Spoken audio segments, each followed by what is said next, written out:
Hello and congratulations on getting access to this video course on how to optimize your videos before making your YouTube videos live. So this is video number 1, which is the introduction to YouTube search engine optimization. So I want to first start out by saying the goal is to focus on doing the right amount of keyword research and video file automation before actually uploading any of it to YouTube. So essentially this is all about what most people forget about doing before making their YouTube video live. Because if you think about it, most people think about, okay, what do I do after I upload this video? They don't really think about what they have to do before making it live. So this is not about what you can do afterwards, as that is a totally different focus, but rather before. So besides simple optimization, you really need to know that YouTube ranks the videos that people watch the longest. Meaning, let's say for example that we have a 10-minute video. YouTube looks at that video. They look, yes, at the likes, dislikes, and comments, but they also look at, okay, do people actually watch most of this video? And based on, let's say, 1,000 views, how many of those 1,000 views actually watched either 50% or 100%, or how many minutes total? 1,000 times how many minutes was watched. So they really look at how long people watch the videos as a whole. Meaning the more viewers and the longer that they watch, that will get you ranked up further and further up. So instead of focusing on, spammy tactics, tons of backlinks, and all of that, our goal here is to really focus on the user experience. So what I want to do now is give you a quick overview of what's inside this video course. This is, of course, video number 1.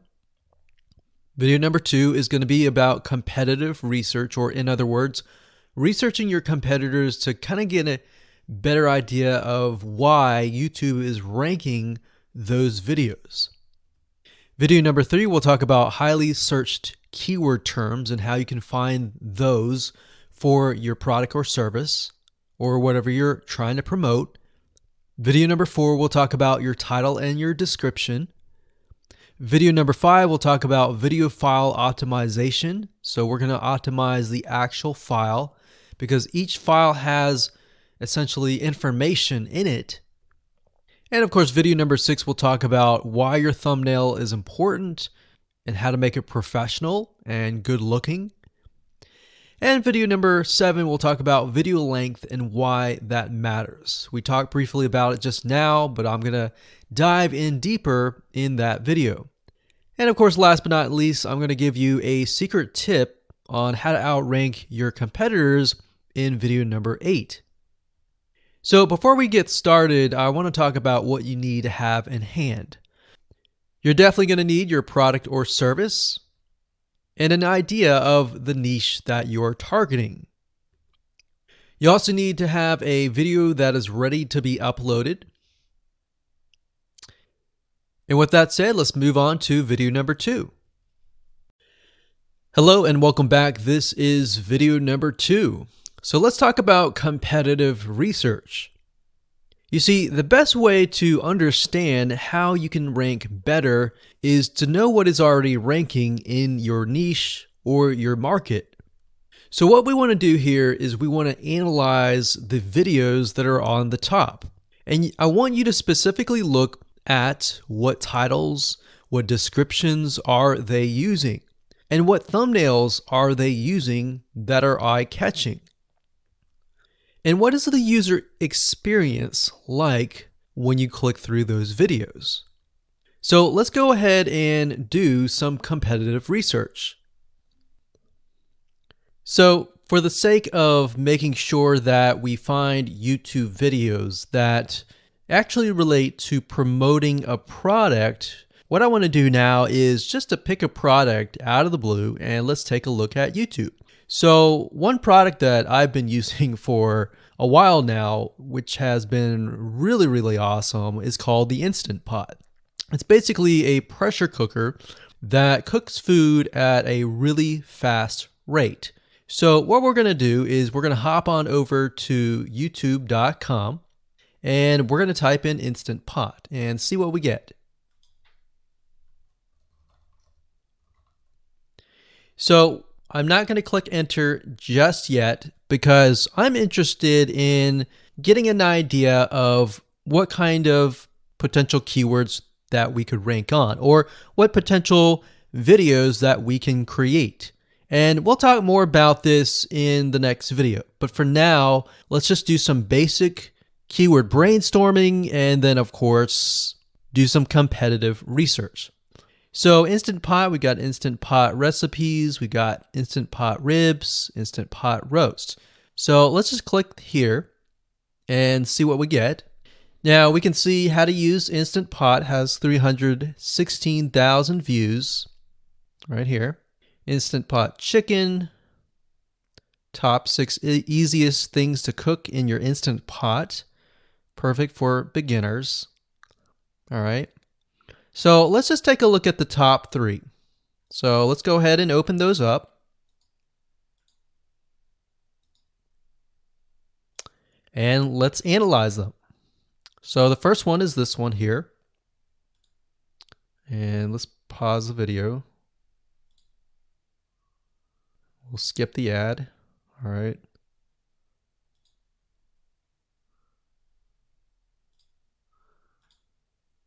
Okay, so how to use the Instant Pot 101 for beginners. So if we think about the type of audience that the Instant Pot attracts, it attracts somebody who has a busy life, who may be a beginner at cooking and just wants a quick and easy meal done fast. So we can see that. So one thing that I like to do is I like to copy the titles to Notepad. Just kind of get an idea of what we're dealing with. So that's the title. Looks like she's promoting an Amazon affiliate link. We can see that here, Amazon.to. We've got Instant Pot hacks, Instant Pot yogurt, and all that. So what she's doing, it's very funny, but she may not realize she's doing this, but what she's using is a method called siloing. And she's basically telling YouTube, hey, not only do I have this video on Instant Pot, I've got Instant Pot hacks, yogurt, recipes, and other recipes. So let's just copy that in here. So that's video number 1. So we're going to rank it from video 1, video 2, and video 3. Let's scroll down a bit. We've got 373 comments. I will say when it comes to YouTube, they're looking for engagement. So comments is good, likes are good, even dislikes are good as well. Even though dislikes are bad from a human standpoint, it tells YouTube that there is engagement. All right. So sometimes we're going to be able to view, we can't do it here, but sometimes you'll actually be able to view more data. But for now, you can't hear. Now, we can actually dig deeper if we want to. So let's just take a look at Natural Brittany's YouTube channel. Because when you're doing competitive research on YouTube, it's not just that particular video. It's actually the whole YouTube channel as a whole. The authority that that channel holds. So she has 116,000 subscribers. Click on the videos. She has a good amount of videos that talk about anything, looks like from cooking, from budgeting, from grocery, a lot of very similar videos. So let's scroll down. And now let's go ahead and take a look at the second highest ranking video. So if we go back over to here, and this is the Instant Pot chicken, cook with me, meal planning, meal prepping, Sunday setup. So let's go here, take a look.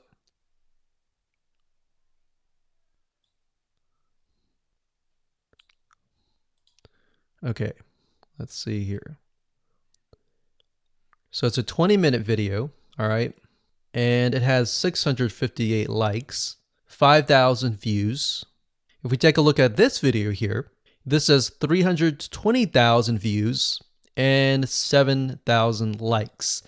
Now, notice how it says 13 minutes here, and notice how it says 20 minutes here. We'll go back to this later on. All right, so we'll talk more about why a certain amount of time of your video is important, why the timing is important. And why is it that this lady has only 5,000 views, whereas the other lady has 300,000, and this lady is ranked right below that lady? All right, so why is that important? And why does that correlate to the time? So we'll talk more about that later on. But for now, let's just do competitive research. We're not trying to figure things out right now, and go from there. So if we take a look at the description, it says, "Cook with me as I try a new recipe with Instant Pot." So the description contains the keyword. Sunday setup. Looks like she's got some Amazon links. And if we think about Instant Pot, who could it be targeting? All right, so this lady calls out people who are trying to prep on Sunday. So if we can get an idea of who it's targeting mothers, it's targeting people who are busy, who maybe only have time on Sundays to set things up. And chicken is a common thing, so maybe she's getting a lot of clicks. We don't know exactly, but we know that the headline and the description work together and getting clicks. All right, back over here, this is the third one. So let's take a look at this one. So this one is 8 minutes, but it has a lot more views than those other two videos, but it's shorter. It's shorter, but it has longer amount of views, and it's third. It's got 11,000 likes and 633 dislikes. If we scroll down,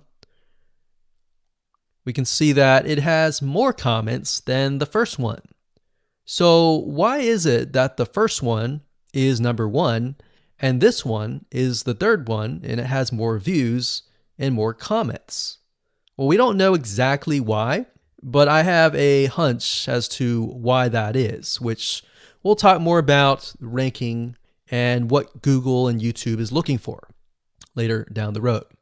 So that's that. Let's just copy that title. And I'm going to go ahead and pause this video and we'll copy and paste that information to the notepad. Okay, so I went ahead and copy and paste the information. So this is video 1, this is video 2, and this is video 3 down below. So let me make this bigger so we have this information. So as we're kind of analyzing the competitor, we want to save this for later, but can you kind of see a similarity here? So this is calling out the target audience. This is calling out the people who are busy, essentially. And top 6 ways, top X ways, top certain number ways is always a good title. So perfect for beginners. So if you can imagine, we already see that this title has beginners. This one's calling out perfect for beginners. And this one essentially is calling out people who are busy. So it's a target audience. So that's key. So having this in hand gives you a better idea on what potential titles and descriptions that you can have. Now, you can do some deeper dive competitive research using specific tools.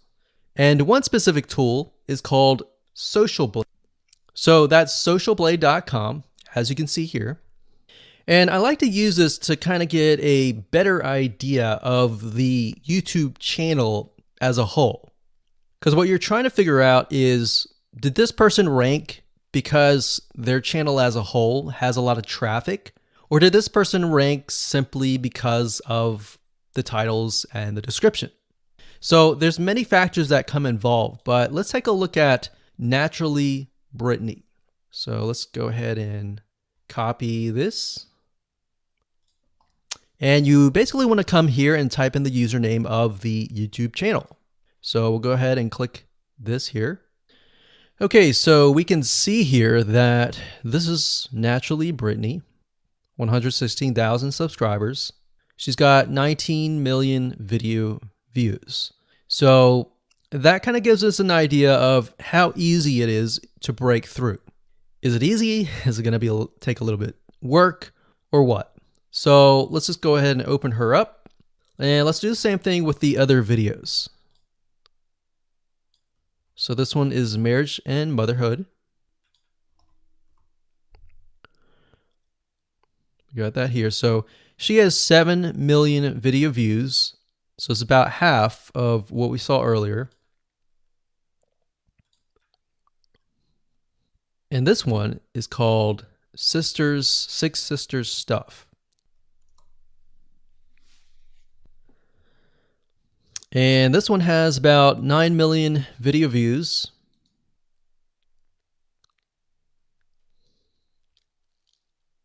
So right off the bat, we can see that if we were to rank on the keyword Instant Pot, it's going to take a lot to break through. But the way we can break through is by using essentially subcategories of that keyword. So Instant Pot recipes or Instant Pot chicken recipe, stuff like that. So we can see that each one of these has about 100 to 200,000 subscribers.